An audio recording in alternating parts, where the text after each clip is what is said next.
de la teoría del delito. Tal es el caso de la norma penal general y abstracta, que como vamos a verlo en un momento más se compone de tipo y punibilidad. ¿Por qué la punibilidad es necesaria? Porque los márgenes de punibilidad te van a dar una cuantificación, por ejemplo, para aspectos de prescripción. Llega la víctima contigo, denuncia, tú eres agente del Ministerio Público, te pone a tu disposición, a tu conocimiento una serie de hechos. ¿Qué es lo primero que vas a hacer? ¿Ella está en tiempo para venir a denunciar? ¿O tiene todo el tiempo del mundo para denunciar lesiones, violencia familiar, tentativa de feminicidio, etcétera? ¿Tiene todo el tiempo del mundo? La respuesta es definitivamente no. Hay lapsos de prescripción y el agente del Ministerio Público debe de ser muy sensible y muy conocedor de la teoría del delito para poder generar los marcos de punibilidad, para poder generar las aritméticas suficientes y necesarias. ¿Cuál sería la plantilla que ocupe el agente del Ministerio Público para verificar si ya prescribió o no el delito en orden de los márgenes de punibilidad? La plantilla se llama clasificación jurídica. Y si tú has leído, sabes que el artículo 141, párrafo segundo del Código Nacional de Procedimientos Penales te marca 4 ingredientes principales para la clasificación jurídica: el tipo penal, el grado de ejecución, forma de intervención, naturaleza dolosa culposa de la conducta. Esa es nuestra plantilla universal para poder calibrar los marcos de punibilidad, de modo y manera que cuando estamos poniendo en juego cada uno de estos elementos que componen la clasificación jurídica, los marcos de punibilidad dados por el legislador se van a alterar. O sea que lo que tú ves en la ley, en realidad no siempre es lo que vas a aplicar en la vida real. Todo esto va a ser muy versátil, se está moviendo todo el tiempo de acuerdo con las circunstancias. Por eso es muy importante de que tengamos pleno conocimiento de la teoría del delito, pleno conocimiento de aspectos como por ejemplo la punibilidad, el tipo penal, la norma penal general y abstracta, las diferencias entre pena, punibilidad, punición, qué hace el juez de control, el juez de ejecución, el tribunal de enjuiciamiento. Todos estos aspectos son muy importantes para que tú puedas generar lo de tu rol de actuación con pulcritud, con seriedad y con suficiente precisión. Entonces, una vez que a mí me llega este asunto, de verdad que nadie me pregunta. Nadie te va a preguntar jamás. O sea, simplemente te lo van a asignar y resuélvelo. Me di cuenta, querido amigo o amiga, que la teoría del delito es el común denominador de los dos sistemas. Es mentira que la teoría del delito murió con el nacimiento del sistema penal acusatorio. Eso es mentira. A partir del 2008, de la reforma constitucional en materia de seguridad y justicia de junio de 2008, por la cual se ancla a suelo mexicano las bases más importantes para consolidar el sistema procesal, a partir de ese momento México alza la mano a nivel mundial para decir: en suelo mexicano subsiste la teoría del delito y la vamos a necesitar en todas las fases, desde la temprana investigación, incluso hasta aspectos de revisión en apelación. Tú sabes que la apelación es una revisión ordinaria, es un recurso. También lo necesitamos precisamente para calibrar y verificar si lo realizado por el juzgador fue o no apegado a derecho. Entonces es muy importante la teoría del delito. Es mentira de que murió. Yo en esta pequeñísima sesión, a mí me encantaría hablar de este tema 10 horas, 20, 15, 30, ¿sabes? Pero me dicen 3 horas y además me dicen un receso y digo, bueno, pues prácticamente se va a convertir en 2, ¿no? La verdad es que yo siento, amigo o amiga, que esta clase de temas, por ser tan sensibles y por constituir la esencia de un sistema penal, en realidad de los dos sistemas penales, el tradicional y el acusatorio, deben de tomarnos todo el tiempo del mundo. Debemos de generar el hincapié necesario, la pausa necesaria, la reflexión necesaria para comprender los conceptos. Por desgracia, en este brevísimo tiempo, únicamente te vengo a mencionar solo algunas de las fibras más importantes de la teoría del delito, que a mí me parece necesitas cuando menos escuchar, conocer, saber que existen. Pero cuando tú te metes a profundidad a estudiar los elementos de las fibras que yo te voy a hablar, digamos que los subconjuntos que componen los elementos de aquello de lo cual te voy a hablar, cuando te metes a profundidad, tú puedes en ese momento elaborar teorías del caso verdaderamente complejas y eficientes. Tú puedes en ese momento, generar argumentaciones jurídicas convincentes. Una argumentación jurídica es la que va a defender una postura y literalmente va a orillar al ciudadano juez para efecto de que resuelva apegado a derecho. Porque en ocasiones y en muchas de las veces debemos ser conscientes de que los juzgadores no lo saben todo. Y como están resolviendo en tiempo real y tan rápido y no pueden detenerse a abrir un cajón y a verificar un libro o un manual de derecho, es por eso que en ocasiones ocurren cosas. Pero si el defensor, el agente del Ministerio Público, el asesor jurídico victimal hacen hincapié en términos jurídicos, se apoyan en elementos normativos, créeme que van a tener mucha razón en la mayoría de los casos. Y sus defensas, sus representaciones legales en favor de una persona en conflicto con la ley van a superar un estándar que para mí es como el común denominador de muchos de los abogados actualmente. Lo que dicen es: ciudadano juez, el delito no aconteció, porque la menor de edad violada es una mentirosa. Vino a decirte mentiras, ciudadano juez, no le creas. Mira cuántas contradicciones ella pues te ha dicho. No te dijo cuál era la ropa que vestía mi cliente el primero de los hechos. Tampoco te dijo cuál era la ropa que vestía mi cliente el segundo y el tercero y el cuarto y el quinto y todas las veces. Tampoco te dijo en qué lugar de la casa ni a qué hora. Esas son las defensas, caballeros y damas, damas y caballeros. Esas son las defensas. Ese es el nivel. O sea, nuestro trabajo como defensores, me doy cuenta a lo largo de tantos años, que se reduce en ser escrutadores de inconsistencias. Si a eso se reduce un defensor, es obvio que no necesitamos la teoría del delito, pero la necesitamos para generar defensas, para generar acusaciones, acciones por parte de la gente del Ministerio Público más efectivas, más precisas, más eficaces. Dicho eso, vamos a empezar. Teoría del delito. Tú sabes, querido amigo, amiga, que el delito se compone de 4 elementos. Esto ya te lo sabes de memoria porque te lo repitieron en la escuela, pero es necesario hacer hincapié. El delito, al menos por aspectos didácticos, siempre lo vamos a estudiar en 4 categorías: acción, tipicidad, antijuridicidad y culpabilidad. ¿Vale? Entonces, nadie puede decir que hemos cometido una conducta infractora de las leyes penales, un delito, una conducta con la propiedad de ser antisocial, si no han demostrado en un juicio que realizamos una conducta típica, antijurídica y culpable. Desde luego, estas categorías admiten elementos negativos, elementos tales como ausencia de acción, tales como atipicidad, causas de justificación y causas de inculpabilidad. De modo y manera que si en un juicio tú acreditas ausencia de acción, definitivamente estás destruyendo la parte positiva del delito que se le corresponde, sería la acción. Por eso mismo estás imposibilitado a partir de ese momento a hablar de la tipicidad, estás imposibilitado a hablar de la antijuridicidad y de la culpabilidad. Nos quedamos exclusivamente en el estudio de la acción. ¿Por qué? Porque pudiste acreditar con suficiencia y eficiencia una ausencia de conducta, una ausencia de acción.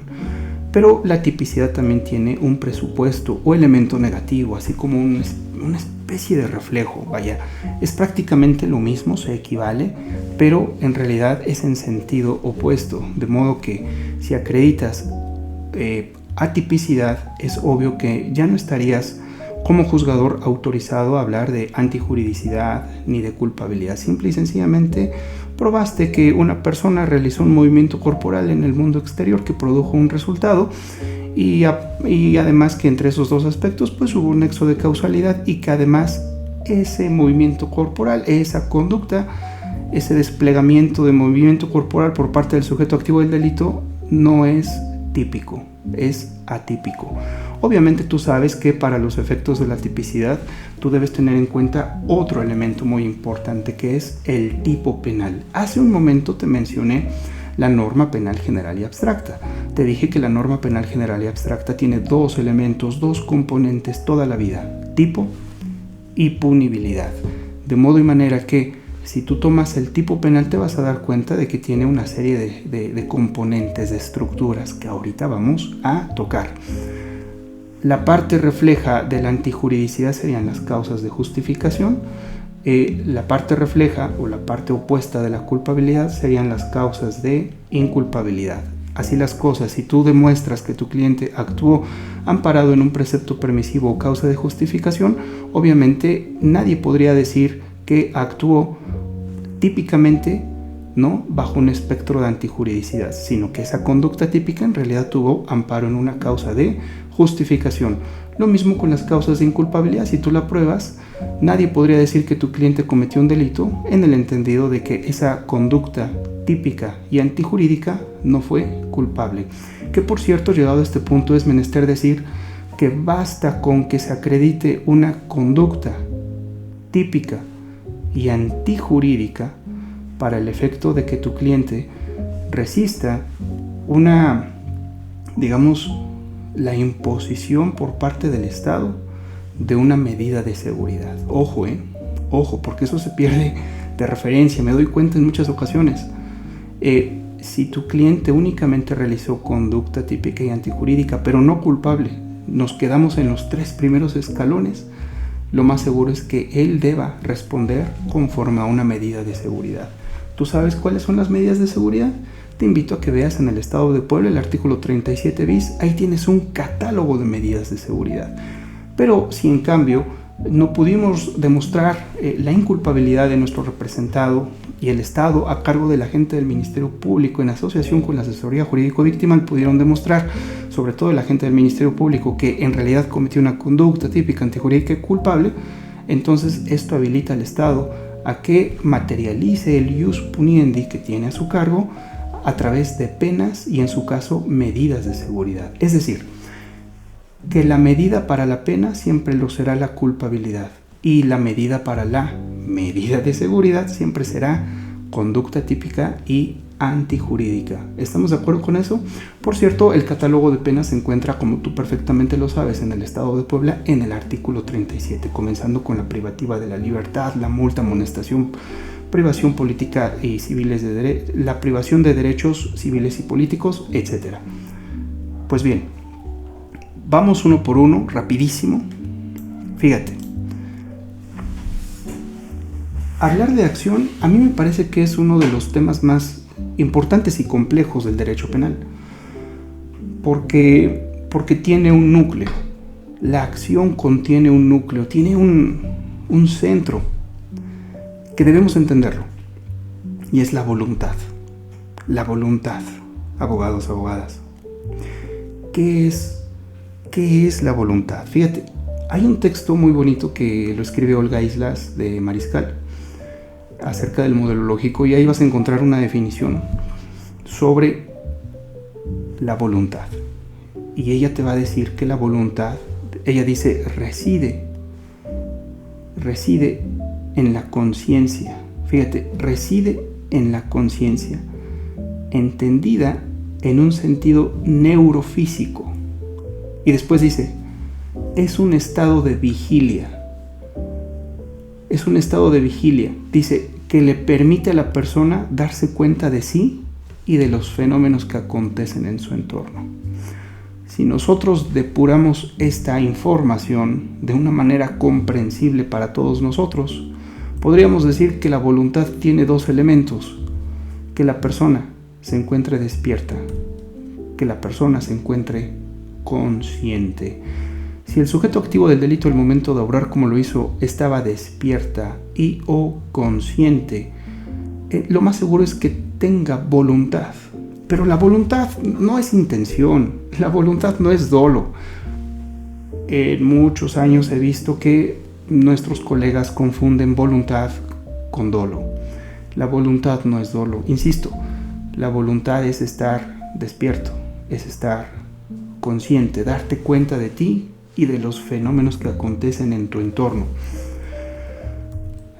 Sin embargo, desde luego, si la persona al actuar como lo hizo no era voluntable, ya sea porque estaba dormida, ya sea porque estaba inconsciente, lo más seguro es que esa conducta, ese hecho no sea una conducta para efectos del derecho penal. ¿Me explico?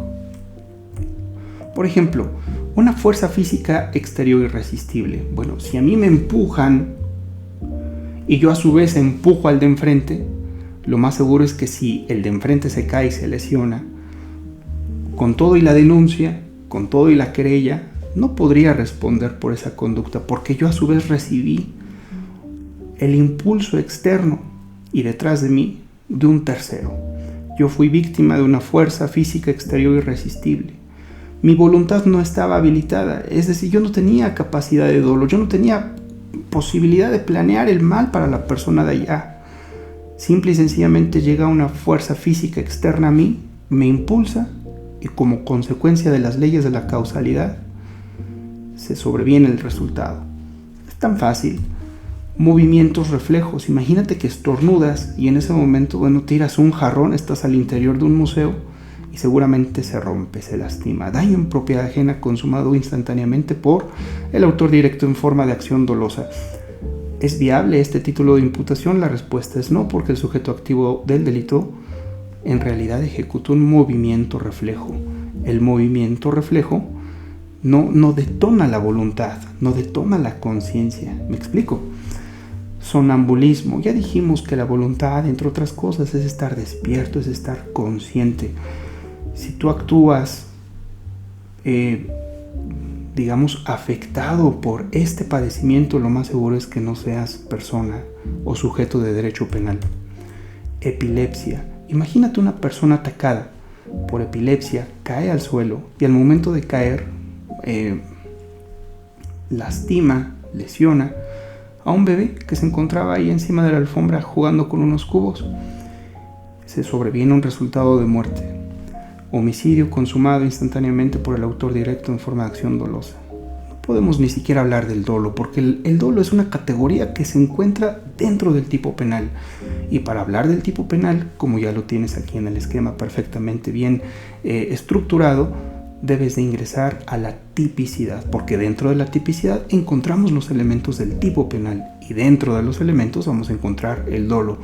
De modo y manera que si tienes alguno de estos asuntos, incluso la doctrina menciona muchos más, insisto, esto es rapidísimo, entonces estás presencia de una falta de acción, me explico, de una ausencia de acción, que en términos de nuestro derecho penal no podemos atribuir de manera dolosa o culposa el resultado material de esa específica conducta.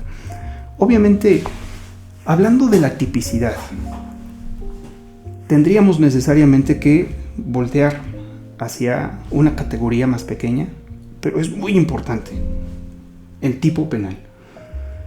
Repetimos, el tipo penal junto con la punibilidad nos va a dar una categoría muy bella, muy compleja, muy bonita, muy hermosa, que es la norma penal general y abstracta. Ya lo dijimos con esta 3 veces. Para que nosotros detonemos tipicidad, para acreditarla hace falta empalmar la conducta, obviamente matizada de voluntad por parte del sujeto activo del delito, porque estaba despierto, estaba consciente, porque no fue afectado por una fuerza física exterior irresistible, tampoco actuó por sonambulismo, ni epilepsia, ni por un movimiento reflejo. No, estaba bien despierto, bien consciente. Era una persona capaz de tener dolo. ¿Me explico? Era una persona completamente capaz, habilitada para tener dolo, para tener una conciencia. Entonces, dicho esto, la tipicidad va a venir al mundo jurídico cuando enganchamos 2 aspectos, que es la conducta y el particular tipo penal. Y para saber un poquito acerca del tipo penal, debemos de entrada saber que se compone por 12 ingredientes. 12 ingredientes. Por ahorita no te distraigas anotándolos. Mejor ponemos un poquito de atención. Ya en la grabación los anotas. Los vamos a decir así rapidísimo. Fíjate.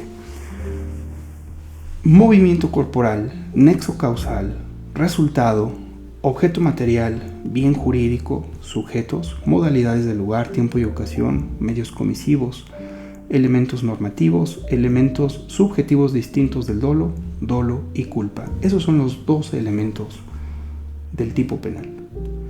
Sin embargo, tú me dirías, a ver maestro, pero ojo, porque me acabas de decir que para detonar la tipicidad hace falta enganchar, acoplar dos aspectos, tanto la conducta como el particular tipo penal. ¿Pero qué crees, maestro? No todas las conductas son movimientos corporales, porque en ocasiones, con no hacer, el sujeto activo del delito es responsable de sus actos. Por ejemplo, aquel que no mueve ninguno de los músculos de su cuerpo a pesar de que ve que alguien se está ahogando. Imagínate una persona intoxicada por metanfetamina, comienza digamos que a vomitar. Esta persona está acostada boca arriba, inconsciente, y lo único que tiene que hacer el sujeto activo del delito es acudir a su auxilio, voltearla, ponerla de costado para que no se ahogue con su propio vómito. Pero la persona consciente de la situación dice, no, en realidad me caía mal, mejor hago que no hago nada y que pase lo que deba pasar y que se quede ahí. Viene un resultado de muerte por asfixia. En 4 minutos esta persona seguramente perderá la vida después de una agonía muy, muy intensa. Y bueno, pues la persona obviamente no pudo hacer nada por rescatarse a sí misma, porque, insisto, estaba bajo los efectos de la metanfetamina en exceso. Si te das cuenta, esta persona, el sujeto activo del delito, nada hace. Sin embargo, hay un resultado material, hay una muerte. Entonces tú me dirías, eso significa, maestro, que las conductas pueden ser de acción y pueden ser de omisión, y estás en lo correcto. Eso quiere decir que los elementos del tipo no siempre van a ser iguales, van a cambiar, van a girar, van a rotarse de acuerdo con la clase de conducta. Entonces tenemos una conducta de acción, tenemos 2 conductas de omisión, en total 3. Ojo, una conducta de acción y 2 conductas de omisión. La primera conducta de omisión siempre se va a asociar a una omisión simple y los elementos serían los siguientes. No anotes, después lo ves y tomas nota. Los elementos serían los siguientes: inactividad, nexo normativo y resultado formal. Esos son los elementos de la omisión que se relaciona con una omisión simple, ¿no? En cambio, si tenemos una omisión impropia, también llamada comisión por omisión, entonces los elementos, los primeros 3, son diferentes. Vamos a ellos. Inactividad, obviamente, nexo de atribuibilidad y resultado material. Ahora sí ya tenemos todos los elementos. Si yo te pregunto cuáles son los elementos del tipo, entonces tú respóndeme a mí.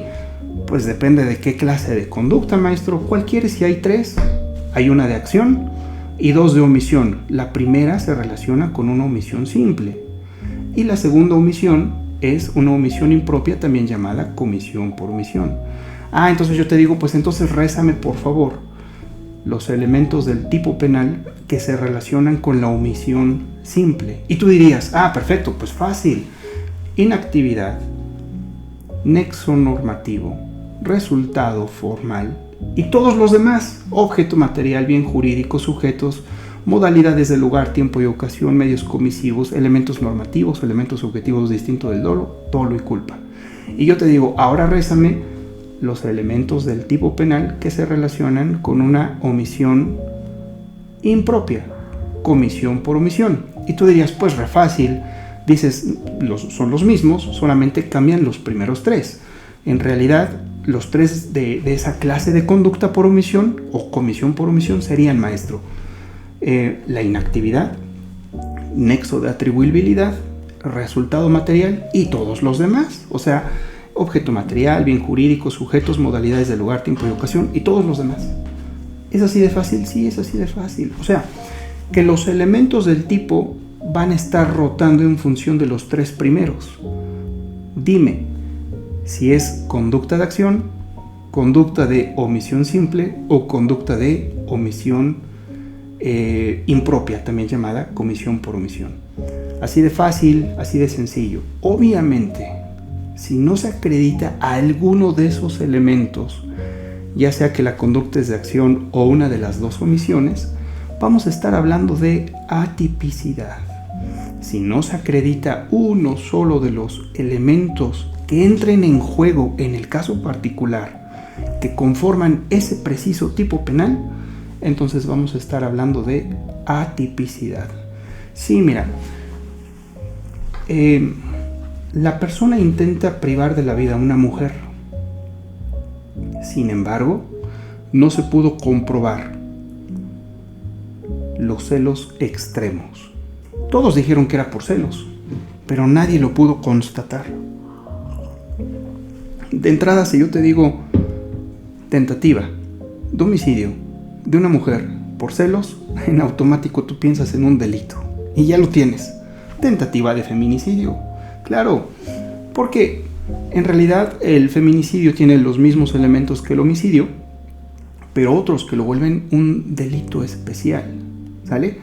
Eso significa que necesitamos ingredientes extras al homicidio. De entrada, que sea mujer el sujeto pasivo. O sea, tenemos una calidad especial de sujeto pasivo, exigida en el particular tipo penal. Acuérdate de los elementos: movimiento corporal, nexo causal, resultado, objeto material, bien jurídico, sujetos. Dentro de sujetos ahí se abren 2, ¿no? Sujeto activo, sujeto pasivo. Y dentro de sujeto pasivo podemos tener pluralidad específica y calidad específica. Bueno, en la calidad específica, en el feminicidio se requiere que el pasivo sea mujer. Pero además tenemos otros elementos dentro del feminicidio, como pudieran serlo los celos extremos. Si nosotros revisamos el artículo 338 de nuestro Código Penal, vamos a encontrar esos elementos normativos, como los celos extremos. Pero nadie pudo acreditarlo. ¿Qué ocurre allí? Hay atipicidad sobre tentativa de feminicidio. Y al ocurrir esto, no creas que es una absolutoria. Nos vamos a otra clasificación. Pudiéramos estar hablando de homicidio agravado, de homicidio simple, todos ellos en grado de tentativa. Bueno, sigamos. Fíjate, hay otros aspectos muy específicos que también eliminan la tipicidad y convierten este presupuesto en atipicidad. Por ejemplo, el consentimiento de la víctima. Tú ya sabes perfectamente que para que opere el consentimiento y nuestra conducta se convierta en atípica, pues el bien jurídico debe ser disponible, porque si yo te digo, oye, prívame de la vida, ¿no? Es más, aquí está la pistola, dispárame, ya no aguanto mi vida, y tú lo haces. Oye, pero mira, él dejó un video en el que me está autorizando, incluso es público y se transmitió en Facebook y tuvo 1 millón de vistas, y él me está autorizando a mí. ¿Eso es válido? Claro que no es válido. No es válido porque el bien jurídico no es disponible. Para que opere el consentimiento, el bien jurídico debe de ser disponible. Error de tipo. Si nosotros acreditamos que nuestro cliente actuó bajo un error de alguno de los elementos que componen el particular tipo penal, por ejemplo, la edad de la víctima. Esa sería una calidad específica de sujeto pasivo. Entonces podríamos estar hablando de atipicidad. Y seguramente, como tú ya lo sabes, como has escuchado, hay 2 tipos de errores, tanto el vencible como el invencible.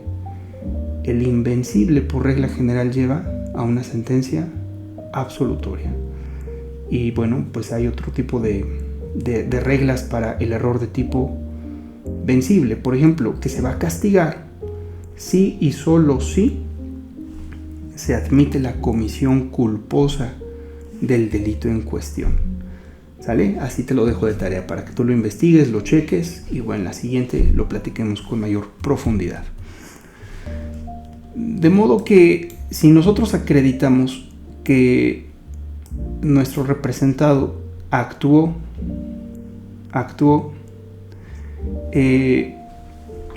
sin precepto permisivo o causa de justificación, podríamos decir que su conducta típica es antijurídica, porque colisiona con todo el ordenamiento jurídico positivo y vigente. Aquí yo te haría una pregunta. Estamos hablando de derecho penal, claro.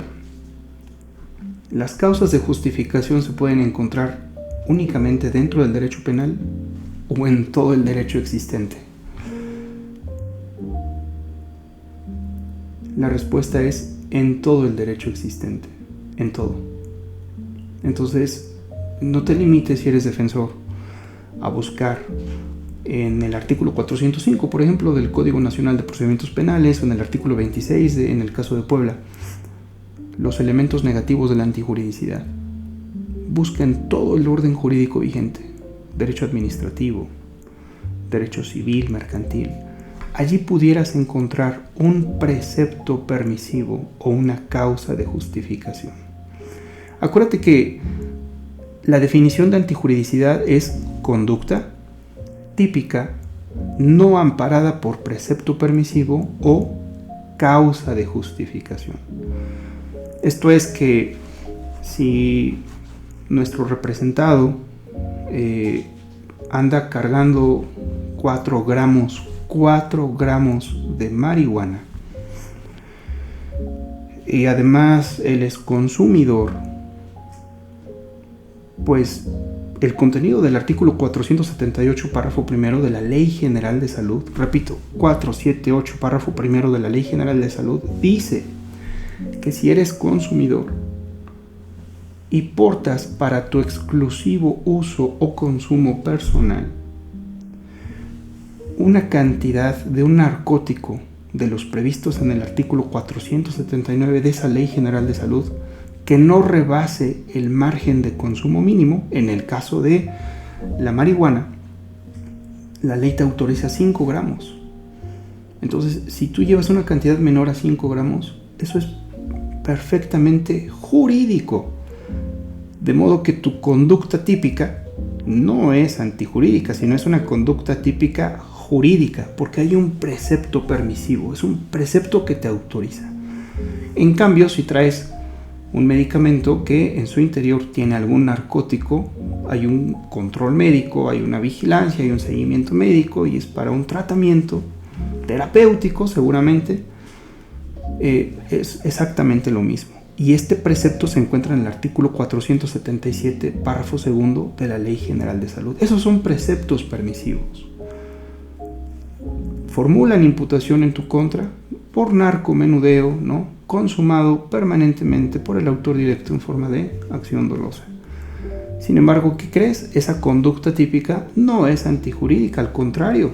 Al encontrarse previsto un precepto permisivo que ampara esa conducta en términos del artículo 478, párrafo segundo de la Ley General de Salud, es por lo cual el tribunal debe estimar que hay un precepto que legaliza, que autoriza esa conducta típica. Y por lo mismo, desde luego, una conducta típica pues no resiste una medida de seguridad. Acuérdate que para la medida de seguridad necesitamos todavía la antijuridicidad, ¿sale? Y en este caso no hay antijuridicidad, más bien hay juridicidad, hay justificación.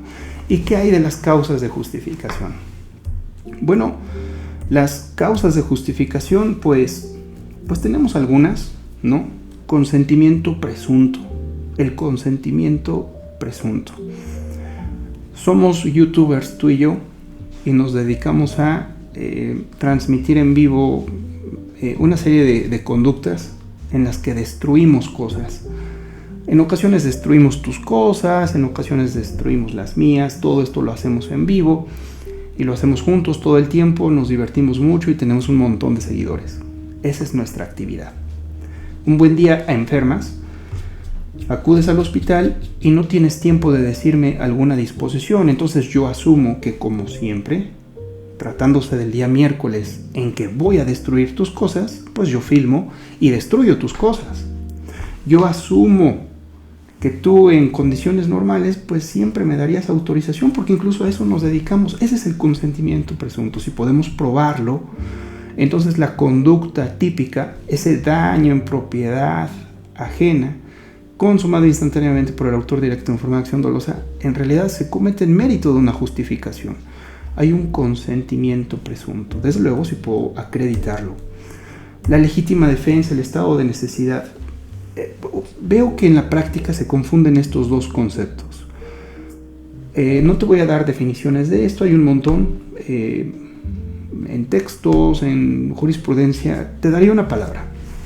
Mira, la legítima defensa en realidad se despliega en contra de una agresión. O sea que la palabra mágica ahí en la legítima defensa es una agresión. En cambio, en el estado de necesidad es un peligro. Un peligro. Habría que preguntarnos, bueno, ¿qué es una agresión y qué es un peligro? A mí me parece que una agresión es cuando los bienes jurídicos que están en conflicto comienzan a deteriorarse. Ya hay un raspón, ya hay un rasguño. Es decir, ya hay un cambio de mi esfera de salud respecto de un instante previo. Ya hay una mutación en el mundo factual. En cambio, en el peligro no necesariamente esto es así.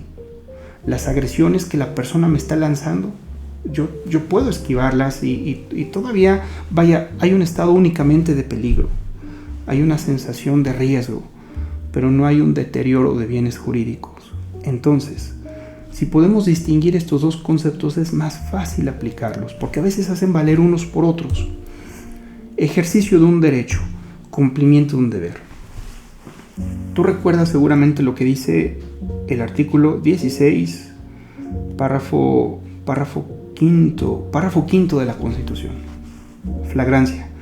Todos podemos detener a una persona mientras esté cometiendo un delito.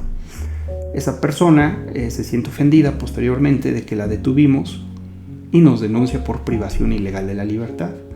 En realidad nosotros estaríamos actuando bajo el ejercicio de un derecho. Es un derecho ciudadano, está consagrado en la Constitución. Incluso también pues estás de esa manera en el Código Nacional de Procedimientos Penales. Habría que revisar el artículo 146.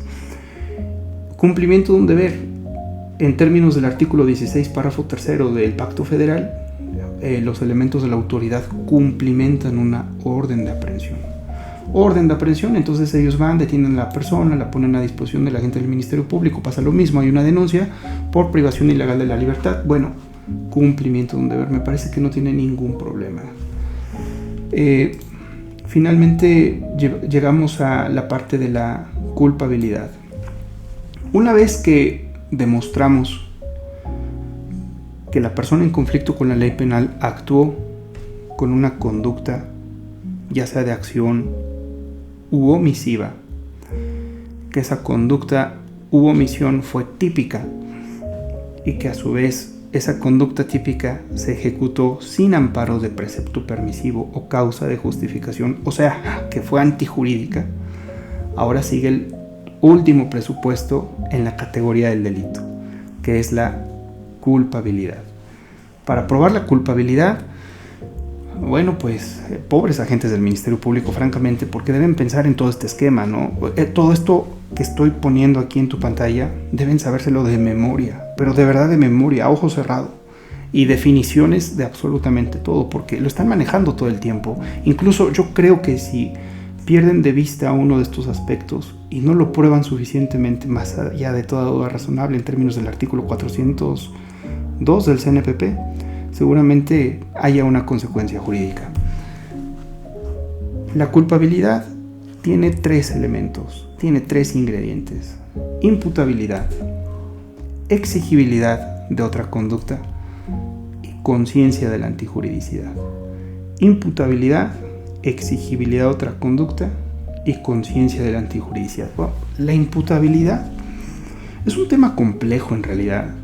Con pocas palabras podríamos decir que la imputabilidad es la capacidad de comprender el carácter ilícito y de conducirse conforme a esa comprensión. Capacidad de comprender el carácter ilícito de tu conducta y la capacidad de actuar conforme a esa comprensión. Fíjate, ya no basta con que el sujeto activo se encuentre voluntable por estar despierto y consciente, así como tú y yo lo estamos en este momento. Yo te digo algo, tú pones atención, tomas nota, tienes preguntas, estamos voluntables en este momento, tenemos capacidad de dolo, tenemos capacidad de planear malintencionadamente, lesionar a alguien o despojar a alguien, no sé. Tenemos algunos autores le dicen voluntabilidad. Nuestro código dice voluntad. O sea, si tú te percatas en el artículo 405, fracción primera del Código Nacional, dice atipicidad por falta de voluntad, ¿cierto? Dice por falta de voluntad. Bueno, a esa se refiere. No estar despierto, no estar consciente. Pero aquí no te pide una capacidad de comprender el carácter ilícito. O sea, esto ya es otra categoría. Definitivamente hay gente que confundimos voluntad con dolo. Recuerda que el dolo es uno de los elementos del tipo penal. Ya lo dijimos como 4 veces. Es uno de los elementos del tipo penal. Entonces, voluntad, diferente al dolo. Pero la voluntad también es diferente, muy diferente de la imputabilidad. Porque mientras la voluntad es estar despierto, estar consciente, es tener capacidad de dolo. El dolo es conocer y querer, la concreción de la parte objetiva, no valorativa del particular tipo penal. En cambio, la imputabilidad sería la capacidad de comprender el carácter ilícito de tu conducta y la capacidad de conducirse conforme a esa comprensión. ¿Sale? Ojo. Se parecen un poco, pero en realidad tienen diferencias muy marcadas. Tan es así que se ubican sistemáticamente dentro del mundo del delito o de la teoría del delito en aspectos o en partes muy específicas. Tú ya sabes ahora que la voluntad está dentro de la acción. Si no hay voluntad, no hay acción, no hay conducta, ni siquiera omisión. Si no hay dolo, tampoco va a haber tipicidad, ¿no? Porque el dolo es uno de los elementos del tipo. Si no hay imputabilidad, no habrá culpabilidad. La conducta se queda en típica y antijurídica, y por lo mismo a nuestro representado le podrían imponer una medida de seguridad de las previstas en el artículo 37 bis de nuestro Código Penal del Estado de Puebla. Si eres de otro estado, si eres de otro lugar, bueno, tan fácil como verificar la parte sustantiva de tu Código Penal, la primera parte, y verificar el catálogo de penas y de medidas de seguridad. Exigibilidad de otra conducta. ¿Cómo vamos a determinar la exigibilidad de otra conducta? ¿Cómo voy a determinar que a mi representado le era exigible obrar de manera diversa? Eso siempre es de acuerdo con las circunstancias. Eso siempre es de acuerdo con las circunstancias. Y para este tipo de casos es el Ministerio Público el que tiene que realizar una argumentación sólida, una argumentación convincente, en el sentido de que la persona, el sujeto activo del delito, de acuerdo con las circunstancias y las condiciones del hecho, él podía obrar de una forma diferente, tenía un abanico de posibilidades frente a sí. Sin embargo, decidió transgredir o poner en riesgo bienes jurídicamente tutelados por el derecho penal. Para que tu argumento sea convincente, fiscal, para que tu argumento sea, para que puedas convencer al juzgador, debe de ser sostenible, debe de ser razonable. Lo razonable, acuérdate que es aquello que se puede defender. Si tú tienes material probatorio para poder argumentar encima de este material probatorio, lo más seguro es que generes enunciados fácticos que sean razonables, que sean creíbles. Y bueno, la exigibilidad de otra conducta seguramente podría estar demostrada.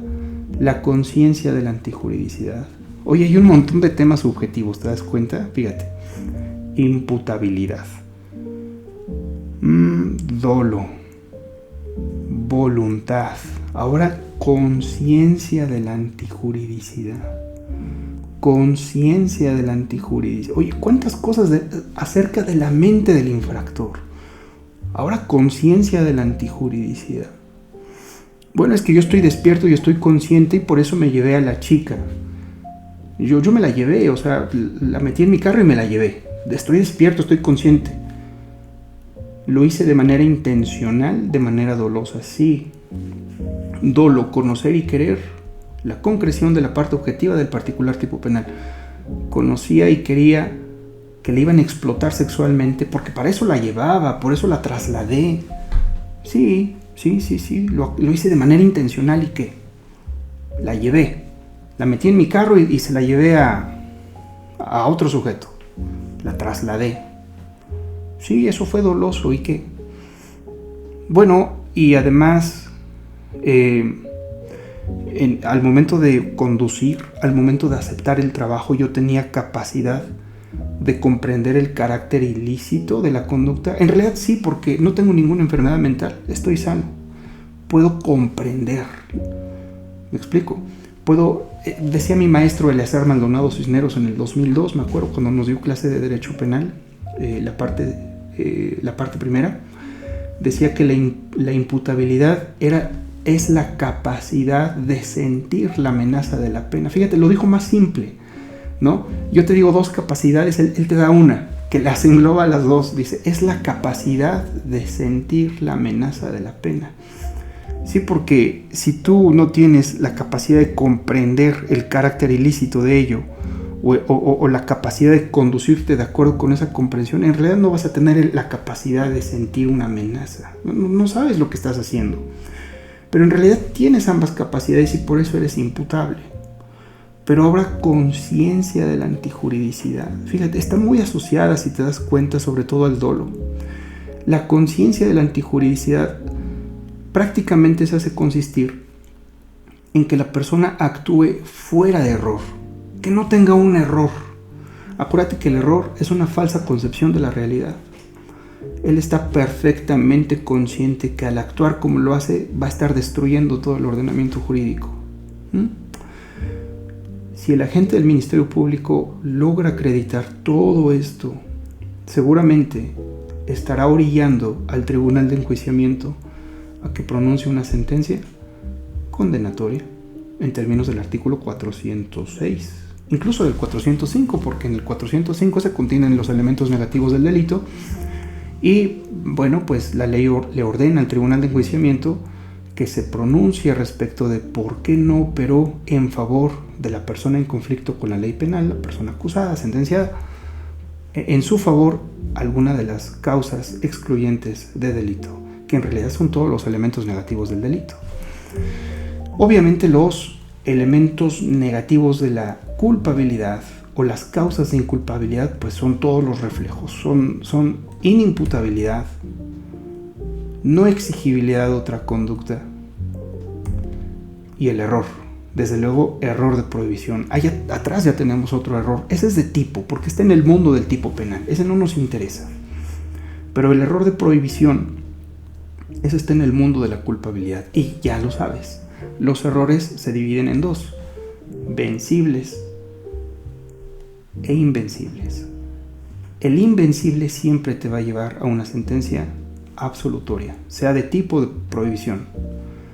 En cambio, el error de prohibición vencible deja subsistente el dolo,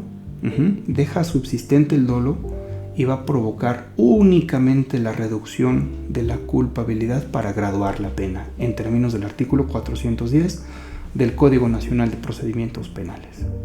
Pues bien, hasta acá nosotros podríamos destacar que el delito tiene elementos positivos, negativos, y que en realidad pues tanto los positivos como los negativos, sobre todo estos últimos, se desprenden de la literalidad del contenido del artículo 405 del Código Nacional de Procedimientos Penales.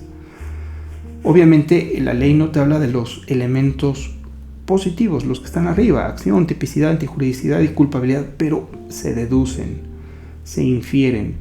Si el 405 en sus 3 fracciones te está haciendo relación a los elementos negativos, lógicamente, ¿no?, por correlación, los elementos positivos están dados en el mismo artículo, de manera implícita. Pues bueno, llegado a este punto, quiero detenerme. A ver, aquí están levantando la mano. Lili, adelante.